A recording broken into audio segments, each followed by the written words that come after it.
இந்த வீடியோ கொஞ்சம் பாருங்களேன்.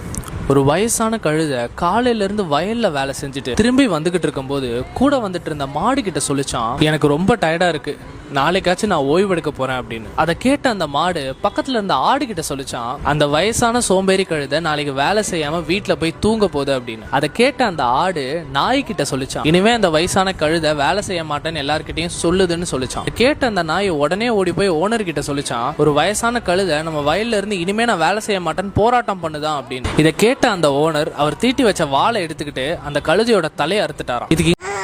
இது போல தாங்க நம்ம ஃப்ரெண்ட்ஸு, நம்ம சொந்தங்கள், உறவினர்கள்னு சொல்லிட்டு நம்ம எதார்ச்சியமாக ஏதாவது ஒரு வார்த்தை நம்ம மனசில் தப்பில்லாமல் தான் சொல்லியிருப்போம். எதார்ச்சியமாக சொல்கிற ஒரு விஷயத்த அவங்க இந்த போல் மாற்றி மாற்றி சொல்லி அதை ஒரு பெரிய விஷயமாக்கி அப்படியே பெரிய லெவலில் பேசி நம்மளை ரொம்ப டார்கெட் பண்ணி நம்மளை இன்சல்ட் பண்ணுற மாதிரி பேசுவாங்கங்க. எங்கள் சொந்தங்கள் இப்படி இருக்காங்க. உங்கள் சொந்தங்கள் இருக்காங்களா? கமெண்ட் பண்ணுங்கள்.